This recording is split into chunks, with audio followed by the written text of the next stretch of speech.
Welcome back. It's Wednesday, and today on the Closers Inner Circle podcast, we're talking about something that gets thrown around a lot in sales and in business, and that's mentorship. Everybody wants a mentor, but very few people actually understand how mentorship works. Mentorship is not about finding someone successful and hope they'll pull you up with them. It's a relationship.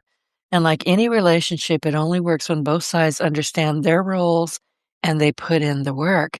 And today we are sponsored by a book that I just love, and that's What's Right with America and How Can We Keep It That Way? From the vision of our founding fathers to the resilience and determination that have shaped our history, What's Right with America explores what makes the country uniquely capable of thriving in times of change. And with inspiring stories and thought-provoking analysis, not actors, authors, Paul Johnson and Larry Aldrich reveal how America's prosperity is rooted in more than just economic might. It's grounded in values like freedom, individual empowerment, and deep commitment to justice and liberty. Honestly, this is one of my favorite books, and I reach for it often. You can find it on Amazon and Audible, and I hope you'll make it part of your personal library. Good morning, Ben. This is a big topic. It certainly is. Good morning to you. Did Thank you you. say Larry Elder? Larry Aldrich. Oh, Aldridge. Aldrich, I thought, yeah. Aldrich. yeah, I thought I know most of Larry Yeah, I Elder figured you stuff, did. Yeah. and that wasn't one of them. I've heard of it, and I'll read it. I'll get it and read it. It's a wonderful book. They actually came on the show with me, I think it was last year, on the 4th of July, Hmm. which, they could have been doing a whole lot of other things, having corn and eating, barbecue, but they decided to come on the show. I really appreciated that. Well, you're attracting the best of the best, and that's a tribute to you, because the good folks are seeking you out, and I'm proud to be affiliated with you myself. Thank Or you. as we say in the South, my own self. My this is I started to correct you, but I thought that would be rude, so I didn't do it. Yeah, I mean, I get to meet the most incredible people from all over the world, and I don't even have to leave my house, so this is my way of living. I love this. Yeah. This is great. But this is a big topic, and we've actually got several segments probably. We probably will have to go this week and next because it's a big topic. What mentorship is not, we're gonna start with that, and then I'll work our way through the mentee's responsibility, and then, given time, the mentor's responsibility, then we'll go to why most mentorships fail. That's a big one. And then we'll end it with what a great mentorship looks like. So I am going to mute myself, get out of your way, and let you take most of this because this is where you really are the expert. Well, I appreciate that. I don't know if that's true, but I'm certainly a grateful mentee, having been exposed to some of the wonderful ones. My exposure, it didn't have a name, at least to me, but my exposure to learning from people who are older, wiser, more experienced actually began at East Lake Country Club in Atlanta, Georgia. It's now called East Lake Golf Club. Bobby Jones' home course, and host of the Ryder Cup tournament or series 3 or 4 times, I think now. And I started to say we were fortunate enough to be members. I was fortunate enough to be a member through my mother and dad, who worked hard they weren't fortunate, they'd worked hard to belong. And East Lake Country Club was 2 blocks down East Lake Drive from where our home. So I was there on a regular basis. It didn't have to be an event. I just got on my bike and rode down the street, and there I was among Atlanta's most successful people. But as to mentorship, my father, I would pretend caddy for him. He always had a real caddy who knew what he was doing, but I would tag along and carry an extra club or so when he played. And the rule was, and then we would go to the 19th hole, the bar, after 18 holes of golf. and he would hook up with his buddies and they would talk. And I was welcome to sit there under the following conditions. Don't say a word unless you're directly addressed, then figure out quickly a way to answer the question with yes or no and go back to your silence mode. This isn't the time for these people to hear the thoughts of a whatever I was at any given time, 14-year-old, 15-year-old, whatever. So I did. I sat there quietly, and that forced me to listen to people that were, if I'd known the word, were my mentors, the chairman of the board of Coca-Cola, the people who founded Home Depot, etc. Some real heavyweights sitting around a table talking. And it wasn't all business, but it was business and life. And they talked about the ups and downs and what they'd been through and how they'd help this person or that person. And since I was sworn to silence, I got to listen without having to think about how I was going to respond, which, by the way, is one of the great secrets of listen. Listen to learn, not to respond. And that option was taken away from me in this situation.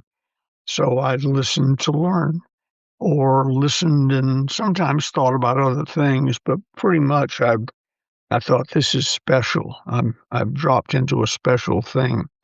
So that all again, I didn't know the term, and my father either didn't know it or didn't mention it, but that was my first formal encounter with mentoring, other than, of course, my mother and father, who were great examples. They say Malcolm Forbes, I think, was asked one time, he said, how did you, because he inherited a lot of money, not just wisdom, but they said, how did you become successful and make all this money? And he said, pick your parents carefully. Oh, I love that.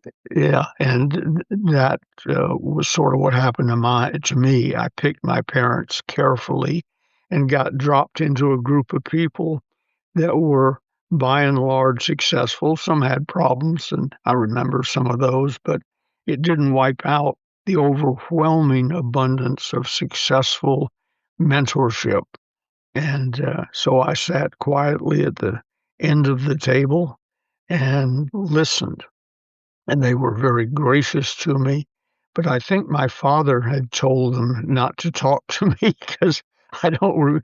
I was prepared to answer yes or no, and I don't think I got asked 5 questions in the years that this went on. So they must have been told he's here to learn, not to share his wisdom with us. So that was my first encounter with mentoring, other than mother and dad, and it created a habit for me. Many of my mentors don't know to this day that they were my mentors. Mostly good mentors. Some it was a warning of what not to do. Yeah. And you've And been my mentor for much longer than you knew because I didn't tell you. well, thank you. That's all Well, right. you know exactly what I'm talking about. You know, you go out to lunch with somebody or dinner, or you're just hanging out in their office, whatever. And I'm taking mental notes. And if I know them well, I get out my memo pad and take written notes because whether they know it or not, many of them are mentoring. And sometimes it's literally what not to do, what not to say, how not to behave. But most of it, I'd say 85, 90% was what to do, what to say, and how to behave. So when I introduce it, it's happened to me many times. Merle Fraser, one of my early mentors, just turned 95, by the way. I talked to him the other day. Oh, And happy birthday, Merle. yeah, wonderful guy. But I would introduce him to people. This is Merle Fraser, one of my early and most important mentors. And he'd say, said to me several times, you didn't tell me I was your mentor. I said, I was just listening, Merle, and taking notes.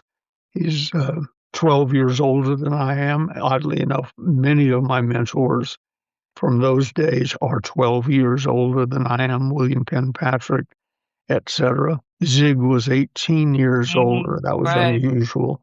Yeah, I But remember, but Zig was quite a bit older. yeah, And then, of course, he Doctor was Napoleon Hill was way older. 84. I was Right. 25 when we met. He was 84, biologically old enough to be my great grandfather. And Zig was in the Navy the day I was born. So there gives you a little spread.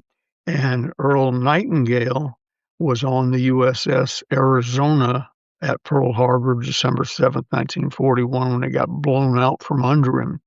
And he became a mentor years later. So most of them have been older. That sometimes is a real advantage unless you're looking for something very specific. If I want to be a heart surgeon, I would not hook up with Earl Nightingale. He wasn't a heart surgeon. But in generalities, success, living a successful life, it almost always is somebody older than you because they've experienced it. I said, if you're walking into the woods and it's a dangerous wooded area, you're told bears and this and that and so on. Do you want to take advice from the guy in the ticket booth at the beginning of the trail? Or do you want to meet somebody coming back up the trail who's been to the end of it, maybe has a few scratches on his face or whatever, and talk to him? Well, there's my guy. That's who I want to talk to. So when Dr. Napoleon Hill, for instance, would tell me something, and it wasn't 100% right or accurate looking back, but awful close, well into the 90s. And but it was based on he knew everybody that was anybody, had interviewed them and talked to them and so on, and uh, was willing to share. Of course, in my case, he was paid to share. William Penpatrick paid him $50,000 in 1967 money. That's $500,000 today, to be my mentor, although the word was not used. And by the way, I got a book from Amazon yesterday, and I don't know who sent it to me. I think maybe Jason Youngblood, the author of it, or the compiler of it, but it's 700 pages. And it's the gospel. It's like a New York phone book in weight and all. The Gospel of Napoleon Hill, Scholar or Scammer. And Oh, I thought, no, well, I've got to find that. yeah, Amazon has it because that's who sent it to me. Right. But but put aside some time or get yourself a bookmark. It is a serious volume. And when I saw Scholar or Scammer, I thought, oh, it's one of those Let's Knock Napoleon Hill books. And there are several out by uninformed, ignorant people, by and large. But this one, I've scanned all of it and read some of it. I don't know why I put that in the title, except referring to what other people might think, because uh, Jason Youngblood, the author of the thing, he had his life changed just reading. He never met him, just reading the works of Dr. Napoleon Hill and the people who wrote things about him. So, for those of you who are caught up in Dr. Napoleon Hill, the Gospel uh, of Napoleon Hill, Scholar or Scammer. And I've read enough of it to recommend it, but it's heavy going. I haven't waited. I intended to before I mentioned it on Facebook or somewhere, but it's 700 pages and Oh, I have got to thicker find than our that. local phone book. So, Yep. I hope if it's 700 pages, I hope this is just me being mean because I don't have a strong voice and I lose my voice after about an hour. I hope he had to read it in Audible. So that'll punish uh, him. yeah, I don't know if he has an audible version or not. I'm gonna go find out. You know, if you find out, let me know because that might Yeah. cut into my reading time a little bit. Or I've already got a bookmark in place. It's going to be a while as I work my way through it. And some of it's pretty heavy going, if you know what I mean, more Yeah, I detail do. than I need. Right. Right. But Well, you were there for a lot of it. yeah, So anyway, I'll give you an example. Dr. Hill once said to me, I've told you this story. I'll tell you two quick stories. Uh, we were coming out with a men's product line, and he used to come out once or twice a month. He loved to ride in the Learjet, so I would send him the jet if at all possible to fly him out from his private airport in South Carolina to our private airport, so he didn't have to go through the terminal or any of that nonsense. And I think sometimes he came out more frequently than he needed to because he loved Art Stagg, our corporate pilot, said Dr. Hill loves the Learjet. He absolutely loves it. So anyway, we're coming out with this men's product line, and he's there in a meeting. He could walk into any room anywhere in the building anytime, didn't have to ask permission, and frequently did. But my office was sort of his home base, and at the end of my conference table, which was my desk, was a chair that everybody knew that was Dr. Napoleon Hill's chair, and no one sat in it if he was in town, and it was always the last chair to be used if a group, 10 or 15 people came in for a meeting. They Somebody would be standing before they would sit in that chair, and I'd say, "Sit down." "Well, that's Dr. Hill's chair." I said, "Well, he's not here today. Sit down." So they would. So he's sitting in that chair and he's listening. And our rule was he never criticized me in public. He never asked a piercing, penetrating question of my thinking in public. Everything was just Hill and me. And in the office, that was the start point of that was determined when the door clicked. 10 or 12 people get up and leave. When the last one shut the door and it went click, if his head came up, he was always writing on a legal pad. If his head came up, I'd think, uh-oh. If it stayed down, apparently I hadn't done anything incredibly stupid in that meeting. So he's sitting through this meeting about a product line called High Tides. And then I didn't think anything of it. And then he goes away and he comes back a couple of weeks later and he sits down in a meeting and it's about high tides. And when the door went click and everybody left, he said, "Ben, what are you going to know next time?" And I'd called a meeting for the following Thursday or something. "What are you going to know next time that you don't know now about the product?" And I said, "Well, I don't know." He said, "You're dithering."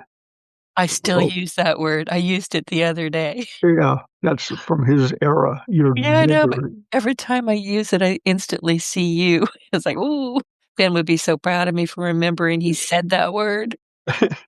Well, he said, "You're dithering. Take action, Ben. Right. Take action." That was the type of mentoring. It wasn't a chart and a graph and something I had to study. He just sat in the office and told me what he got caught up in, what he noticed. The other one was uh, a friend of mine, again, one of my mentors, Wade Cannon and Ray Considine. They were there together. Ray Considine's one that wrote Waymesh, a book you have. And he, uh, one or both of them were looking at some copy I'd written that I'd given them to study, but they had it with them, so they were doing it sitting there waiting their turn or something. And Dr. Hill's sitting there writing on his legal pad, and I'm doing whatever I was doing, talking to people coming and going. And when there was just the four of us in the office, either Wade or Ray looked up and said, "Ben, you use a lot of exclamation marks." And I said, "Yeah, it's like salt and pepper. It punches things up and so on. I like spicy food and I like spicy writing." And whoever said that to me looked back down and continued taking notes on the copy I'd given them. When they left and the door went click, Dr. Hill looked up. I thought, oh, and he said, "Ben, that wasn't a compliment." And I said, what wasn't? He said, "Your use of exclamation marks. Let me translate it for you. You use too many. It's like screaming all of the time. Yelling can be effective from time to time, but you don't yell all the time or it loses its power. what they were saying to you with the exclamation marks is you use too many of them. You emphasize too many of the words. You're putting too much salt and pepper in your copy. And I think of that. He died 55, 56 years ago, and it was obviously before that. I think of him every time I'm writing copy because I'll use an exclamation mark. Used one this morning on a Facebook post, but I didn't use another one thinking of Wade Cannon, Ray Considine, and Dr. Napoleon Hill, all three mentors. One of them paid, the other two just friends of mine, and although they were paid for other projects. So a mentor doesn't have to give. Somebody asked me one time when I said Dr. Napoleon Hill was one of my mentors. They said, "Oh, what did he give you? Lesson plans and spreadsheets and so on?" I said, "No, he just sat in the office, listened, and then gave me his observations.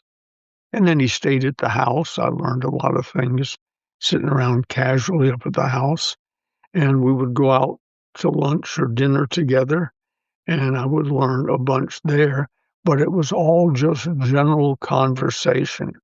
The way he conducted himself, the lessons he not only learned firsthand, but learned from others. You know, when you're sitting across from a guy who says, "Well, Henry Ford told me," and you sort of go, "Henry Ford told you?" Say that again, I'm gonna write it down. Maybe I ought to tune in Yeah, the way exactly. Henry or Andrew Carnegie or whatever.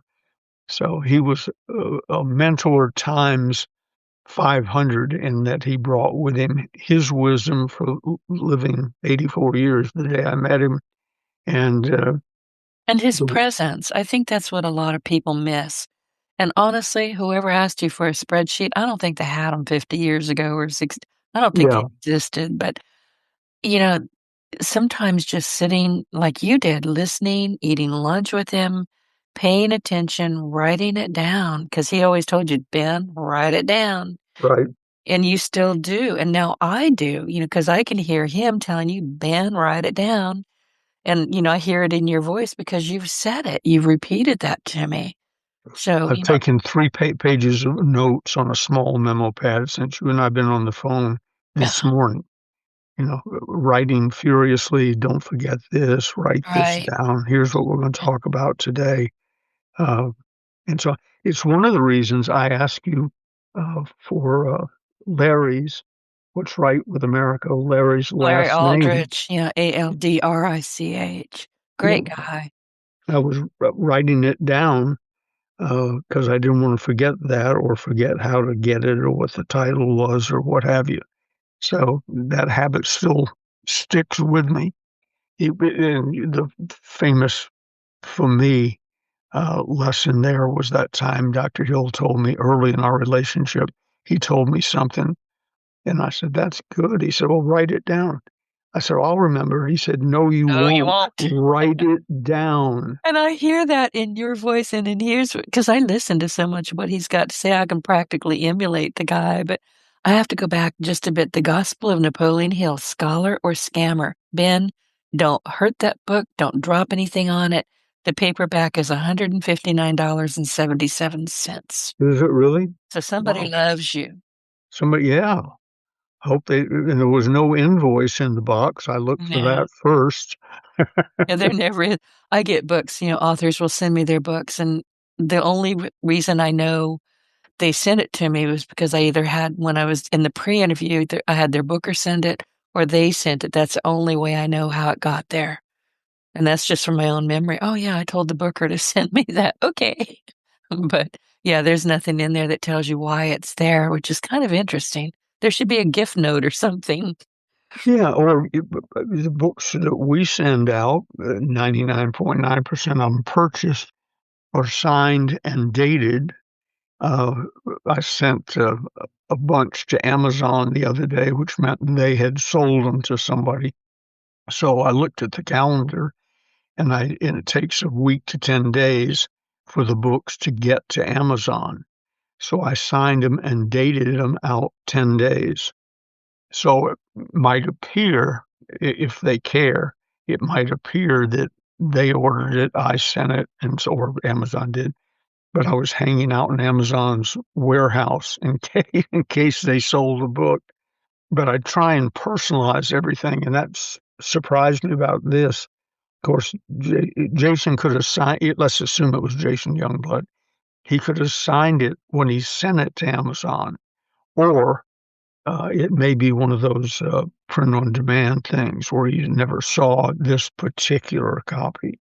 But And you're when right. books I'm yeah, gonna now you have treat to it with find out who. even more Yes. respect. And if you ever wanna gift it to anybody, I've got my hand up in the air. You c It's funny if you you can should afford mention the that. if you can afford the shipping, just send it over here. I was talking to uh, a friend of mine the other day who's a big fan of Napoleon Hill, and I said when something came up, and he said, "You know, what are you going to do with that book when you're done with it?" I said, "Well, sort of a collector's item. I'm not sure." And he said, "Well, send it to me." So I made a note to send it to him, and, Aw, and that well, but I'm your you're favorite. you're not out of the you're not out of the game yet. Okay, good. It was a sticky note on the front when done, send it to. And when you said $159, I pulled the note off. So you're keeping it. Yeah, he can get his own. Yeah. By the way, there is an audiobook and there's a Kindle book, so Oh, anybody who's good. interested, you can get it one way or another if you don't wanna pay that price. I would love to have the book, but you know me and books. Yep, But I'm going to go it's on my list of audios because 'cause I've got a credit, I think, so I will be listening to it. fantastic. Yeah, Uh, every time I leave the office and go over to the house, um, I I have a note up on the edge of the bookcase, books, and that's a reminder because 'cause I'm in the thinning out process again. I'm out of room. me So too. I'm pulling out books that I know I'm not gonna read again to give to Goodwill and or our local library or everybody who comes to the office. I say, "There's a box in the warehouse that's building up. Look through it and take anything you want. They're going somewhere. Uh, today might as well be you." So anyway, I cleaned out 2 or 3 books yesterday, I think it was, and I was proud of myself just going down the steps. And then I came back up the steps with this book. And I thought, my God, I just cleaned out that space, and this takes up the space of 3 normal books. Yeah, I So think that book's a keeper for you. I doubt that you're going to be gifting it to anyone. I'd keep it probably if it not. were me. That'd be "Thank you, whoever you were, this is mine. I'm keeping it." Well, my enthusiasm for the book went up when you said $159. I get, Oh, yeah, that's yeah. impressive.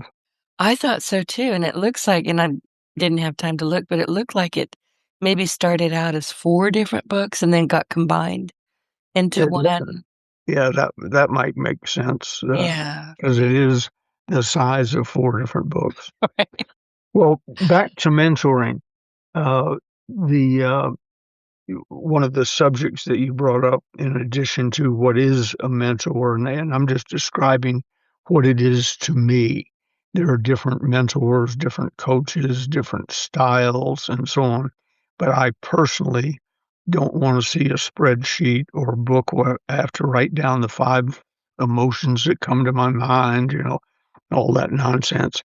Um, I'm just a listener and an observer, and I repeat, I get mentoring from people who have no idea they're one of my mentors.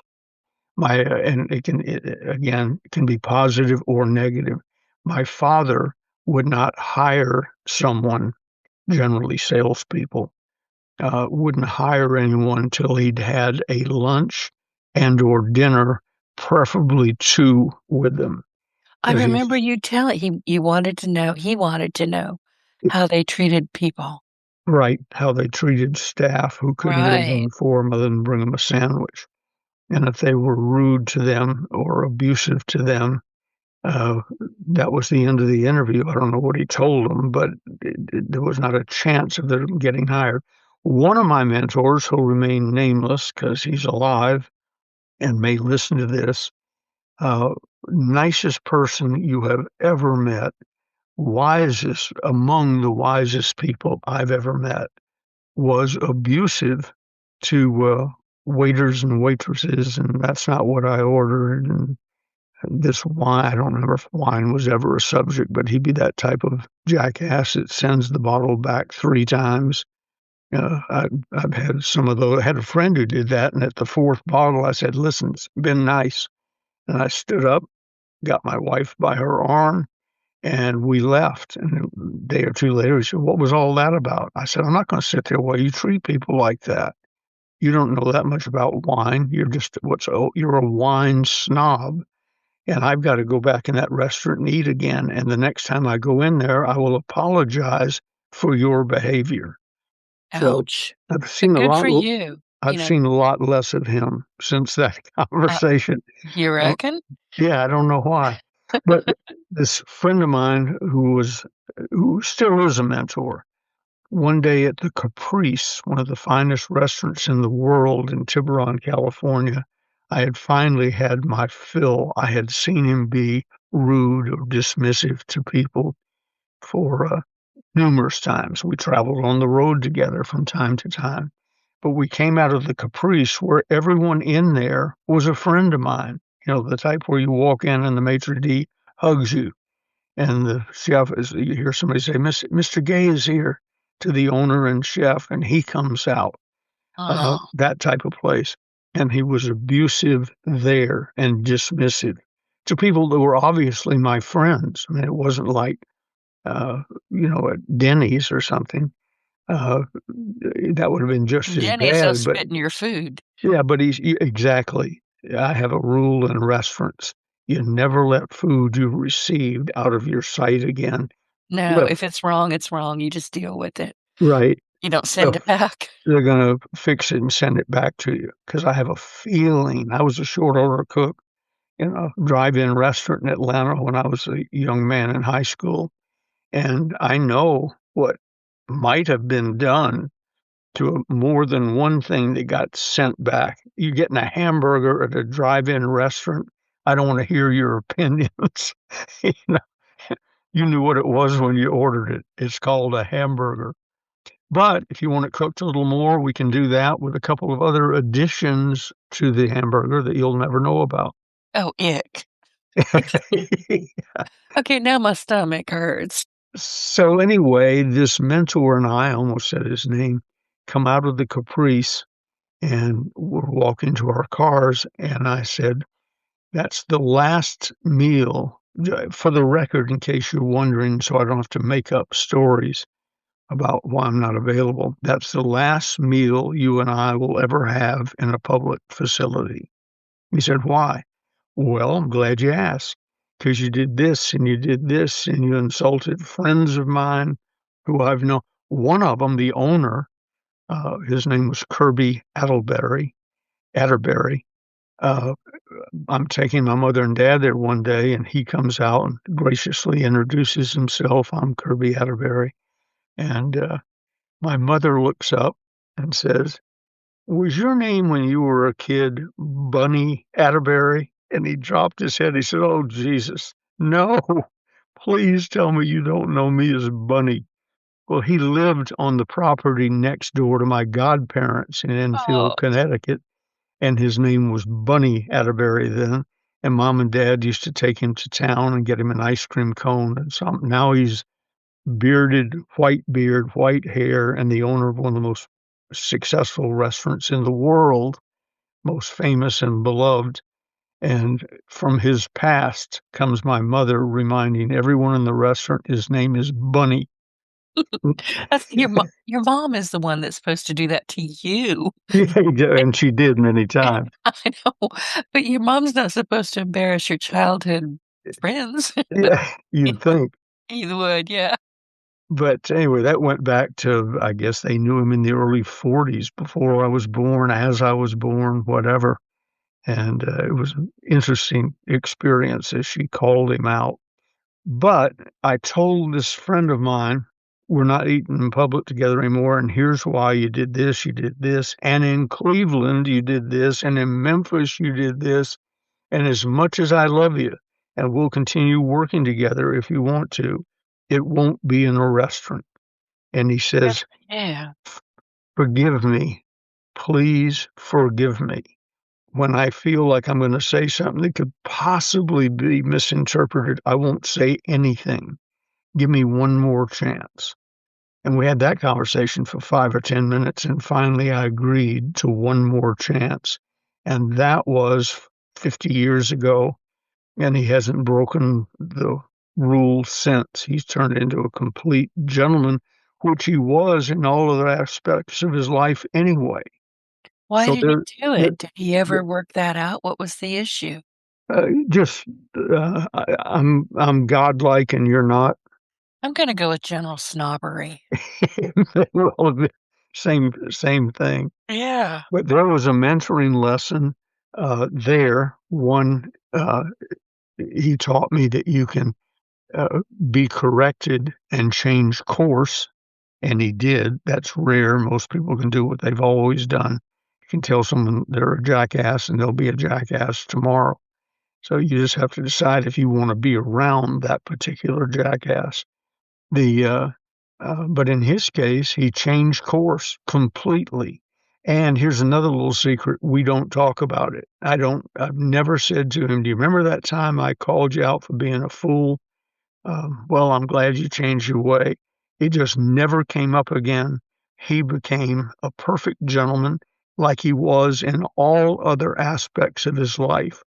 But as my dad said, take them to lunch, study them, watch how they treat people who can't do anything for them. And if they're rude there, they'll be rude to your customers, they'll be rude to your prospects, they'll be rude to your staff. They will cost you more money than they will ever make you. Well, it's a And definite character issue. yeah, and that's a mentoring lesson. And I think of it every time we're somewhere. I've only had to call a few people out. Oh, and the other thing that happens, your reputation precedes you.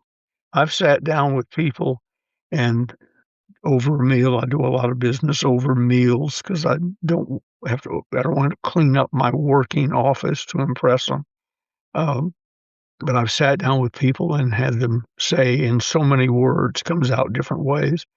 I'm told I'm supposed to treat the wait staff very well when I'm with you. And I said, "My goodness, who told you that and why?" "Well, it's just word on the street is." I said, "Well, I don't care Word how on the you street. yeah, I don't care how you got the word. I just care that you got it. And, there's a mentoring lesson for them without having to be called out in public. I love that. Once you take a stance and you stick with it, right or wrong, you're going to be remembered for it. Yep. Yeah. And of course, the trick to that is make sure it's right so Yeah. that when you're remembered for it, it's good. I'm remembered for treating people graciously is one of the things. I'm also renowned for no. And when I say no around people who know me, they start giggling.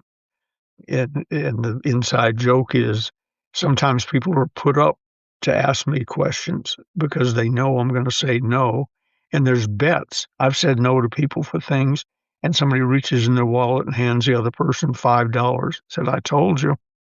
Uh, so that came I told you my Santa Claus story when a dear friend's son-in-law asked me if I would come. They're about a mile down the road, if I would come over on Christmas Eve. This was a few years ago, get dressed up as Santa and put presents on the porch while the children watched. And I said, "No, but I appreciate it. Thank you very much." And money changed hands. I told you he wouldn't do it. Yeah, Well, he there's doesn't no put and on. there's no and then there's, "Oh, heck no." I told you what, he doesn't put on funny hats, which is also true. He doesn't do stupid pet tricks, and he's not gonna be the Santa Claus. And these are kids that call me Uncle Ben. I like the kids, there's nothing wrong with them. I'm just not gonna interrupt my Christmas Eve to drive a mile down a dark country road, put on a suit, and and do that. So, no is polite. I could have drawn them out for 2 or 3 days of why, well, I'm busy and, whatever. No, you can deal with. I tell customers all the time, if the answer is no, tell me. I want to think about it. And I tell them up front, when I'm done, I'm going to ask you to take action. I don't want to hear, I'm going to think about it, or we've got to do this, or we've got to do that. If you've got a direct question, I'm the one to ask. I know more about this product or this service in this situation than anyone on the planet. So you'll get all your questions answered here, and then I want a yes or a no. I could go to my grave waiting for the I want to think about it to come in. The be back bus, as I call it in the auto business. If the be back bus ever came in, you'd have 10,000 people in your parking lot. Tell me yes or no. And that came from a mentor. One of my mentors in Atlanta, when Jimmy Rucker and I first started selling, making some serious money, was a guy named Walter Wells. And he's gone now, so I can talk openly. He was an old con man. Uh, he happened to be selling a good product and a good marketing plan when he was with us, but his background was he was a con man, and he told stories that were very funny, but they always had a victim at the end of the punchline. And he's the one that told me somebody said, I want to think about it. And I said, all right, well, get back to me as quickly as you can. He said, Ben, sit down.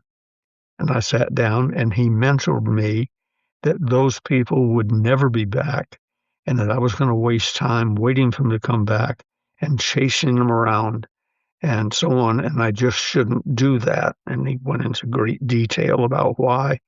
And it took me a while to get the message, but finally I built it into my presentation. Don't tell me. I want to think about it. Don't tell me you've got to check with your brother-in-law in Cleveland who's an accountant. A, he's not an accountant. B, he only lives in Cleveland, so we can't check with him right now. Because if he exists, he doesn't live in Cleveland and he's not an accountant. What I want is a hard yes or a hard no. I won't be offended by either one. And as I've told you before, with my 86% closing rate, I estimate, I couldn't prove it in court, but I estimate I've given 100,000 at least face-to-face sales presentations, either in person or now on Zoom and so on, or occasionally on the phone, just you and me, one of us selling, one of us buying, hopefully. And the uh, the ability to draw them out and make them commit comes directly from mentoring me to other people and other people to me. And it was among the most memorable lessons I've ever learned. I have saved so much time because I've heard no with a closing rate of 86%. I've heard no roughly 14,000 times. And of those 14,000, I doubt that there were a dozen that I called back or followed up on. Some doubled back on their own and called me, so they weren't all total losses. But I didn't spend 5 minutes chasing them around. I've given you the information you need. We've determined you need and or want this product. Unless you're just weak need, you should come up with a yes or a no now.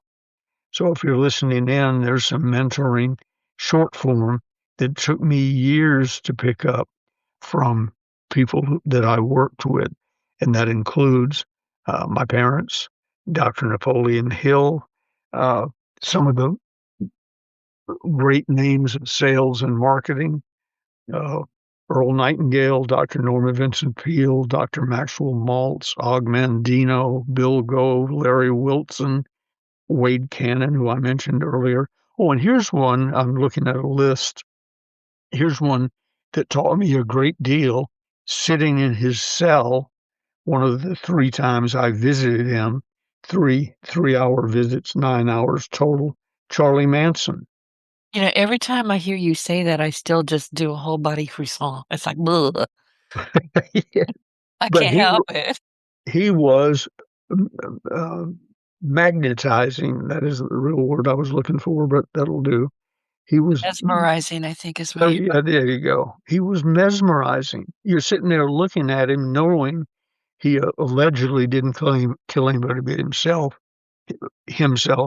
but he incentivized a dozen other people to go kill people. And I told Jimmy Rucker, he and I weren't working together by this time, but next time I talked to him, I said, Jimmy, thank God that you and I didn't meet Charlie Manson when we were 19 years old and wandering around, not knowing what we were going to do with our lives. The Summer of Love, San Francisco, hate Ashbury. 1967, because Yeah. we would have been in the LeBlanc house killing people. Oh, I mean, jeez. I'd like to think, I wouldn't have been, but I'm telling you, he was mesmerizing. And and I learned, and his favorite book, as I told you, was How to Win Friends and Influence People by Dale Carnegie, the only book he kept in his cell. And I said, what an interesting choice of books, Charlie. He didn't even have the Gideon Bible in his cell, and everybody in prison has one of those. He may It's have tried, but it probably self-immolated. Yeah, he may have, or he threw it over the tier. I don't know. But literally, the only book in his cell was How to Win Friends and Influence People. He said, Ben, it's my Bible. I Oh, couldn't have jeez. built the Manson family without it.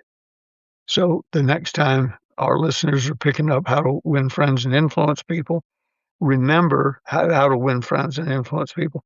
Remember that things can be used. This is a mentoring lesson for good or evil. You can use a gun to defend your family, or you can use a gun to stick up a bank and kill two people. The gun isn't the issue. You are the issue. And the lessons learned in how to win friends and influence people uh, were lessons about humanity and what they want. Now, Charlie Manson can pick it up, build a Manson family, and start slaughtering people, or you can pick it up and build a multi-million-dollar company, or pick it up and become a minister and begin changing the world. So, and I was only a third of the way down the list of famous mentors. Oh, Jimmy Rucker's on this list, although he was my running buddy. He was one. Apollo 15, 16, 17, I was the attitude coach for them. Apollo 15, Jim Irwin became my closest friend among the astronauts. He drove the lunar buggy on Apollo 15. And I asked him one day, treating him as a mentor. He treated me as a mentor. We were mentoring each other. I asked him one day, when you saw the moon, and they're showing a lot of those Earth shots now, here's the moon in front, Yeah, the behind you. dark side of the moon. I mean, that was Yeah. fascinating. Well, they first took those shots from Apollo 9 or 10. 11 was the first one to land, but coming around the moon, they started taking those shots. I can't tell one from another. But I said to Jim Irwin, what what did you feel like? Expecting him to say something, all my goals had been achieved. I'm now an astronaut. I'm a second in command of Apollo 15, et cetera, et cetera. He said, Ben, I was struck by my total insignificance. And that little sentence right there has in many ways changed my life and the way I address things. We are a speck. We are. And you Just said that to me last week, and we yeah, were talking about this because they were getting ready to take off that morning. And I've heard you say that before, but for some reason last week when you repeated what he had said, it's ding, ding, dinging around in my head. I'm not sure what the lesson is. There is a lesson, and I keep waiting for it to land because there's probably a lot of lessons, but I can't get it out of my head. for me, it's all, pay attention to the big stuff and ignore the small stuff, is a version of a thought that goes around. The real lesson there is it's all small stuff. When I'm thinking, I'm Ben Gay, world famous author, 10,000 speeches, 5,000 I'm paid, 5,000 paid speeches, 36 books. et cetera, et cetera. And then I think of Jim Irwin coming around the back of the moon Right. and looking at Earth. He's struck by his total insignificance. The universe doesn't care if I've written 36 books or 3,600 books. It's nothing. It might fall into the hands of one person and they get some good out of it. I really hope it does. But it's not the beginning and end of the world. When I've had problems, I thought this is a serious problem. Not to the universe. It's really not.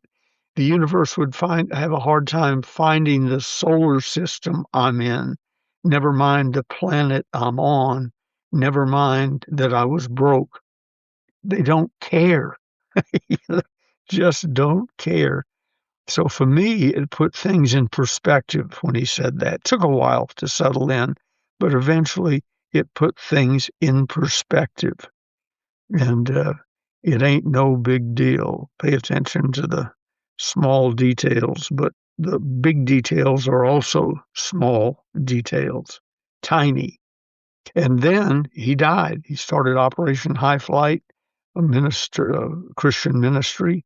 He was going to change the world and do things he couldn't do by just being an astronaut. And he died. The universe didn't care, snuffed him out. So and I've learned that in different ways from almost every mentor I've spent any significant amount of time with. One of the things, we'll get deeper into it next week, but one of the things that you brought up was mentoring or mentorships, why they fail. And among the reasons is they don't let the mentee, first of all, the mentor might be the wrong mentor for them. That could be one. Or the wrong time. You just never know. Exactly. When the student is ready, the teacher Mhm. will appear. I've read Absolutely. things in books recently. I thought, boy, I wish I'd known that before. And then I think for a minute and go, yeah, your dad told you that. Napoleon Hill taught you that. You just didn't pay attention. That you weren't ready. Right. So they fail because the mentor was wrong time, wrong place, or the mentor wasn't qualified to be your mentor, whatever. And mentorships fail because the student, the mentee, wasn't listening with a capital L. They were listening to respond, not to learn. And then it goes all the way back to Dr. Hill, uh, 50, almost 60 years ago. Take action. They fail because you paid to get the advice, and you get the advice and don't take action. Well, you know, and you had alluded to something about it's not the mentor's fault. No, Well, it's not. every mentor I've ever had, looking back in their little niche in my life, told me the right thing. If it took 20, 30, 40, 50 years to kick in and have me take action on it, that was my fault. I wasn't ready. I wasn't listening with a capital L. It was said of Nelson Mandela that he was a great speaker and so on. He was. But they said his most important quality was he was a dynamic listener. He paid strict attention to every syllable that came out of your mouth. Now, he may have discounted it based on his past experiences or whatever, or knowledge, but at least he took it in to examine it. A dynamic listener. So if you've employed a mentor, uh, known or unknown to the mentor, and I repeat, some of my great lessons didn't cost me $50,000 a year. It cost me maybe buying him a drink or picking up the lunch tab, but or just giving up time to spend with him or her. And I Uh, think that's important. Sometimes you just need to be present. yep, absolutely. And I'm writing, I'm reading back from my notes. I may have mentioned at the top, I don't even know anymore. I never know what I say until I've already said it and it's too late. But a mentor, since we're talking about what mentorship is not, and if I'm repeating this, just bear with me, but a mentor is not your manager, not your accountability partner, and they are not responsible for your success. So if you expect someone to build your career for you, you're going to be deeply disappointed. Absolutely. Absolutely. And my mentors, and there are dozens of them, uh, in minor degrees, there are probably hundreds of them, uh, never rolled up their sleeves and got with me and did whatever I was supposed to do. They gave me the information and got on with their lives. And that, and many of my mentors, by the way, work for me. I just looked down at this list again. Warner, Zig Ziglar. yeah, Warner Earhart, Est, Bob Proctor. Oh, wow. Forget what his company name was. Proctor Gallagher. After he got rolling. Uh, Tom Hopkins, Zig Ziglar, Robert Schuller. He didn't work for me, but he did some talks for us. The Hour of Power guy at the Crystal Cathedral, and Paul Meyer, Success Motivation Institute. And one of the most influential in my life. Oh, here's a lesson. I'm glad I saw his name on the list. J. Douglas Edwards. I wrote a book for him after he died, called Sales Closing Power. Yeah, I have it. You sent it And to me. yep, uh, he was somebody. He taught me many things that I use to this day. If you have a built-in objection, bring it up first and brag about it. If you ask a closing question, shut up, and he would scream, "Shut up!" And he tells the story of sitting there with somebody in dead silence for 20 minutes because he asked a closing question and he shut up. And the other guy had read or listened to one of his talks or something, and he knew the game. So he said, I shut up, and he shut up. By my watch, 22 minutes. I think I have the number right. By my watch, 22 minutes. Can you And imagine how uncomfortable that was? yeah, I can imagine. Ugh. And he said, finally, he spoke and he bought, and I won. Now, the reason I brought up Jay Edwards, he was to me, and if his son Jay is listening, he had a son I did some work with years ago. I don't mean this in disrespect. I'm just being open and honest. He was a despicable person. I knew him behind the scenes.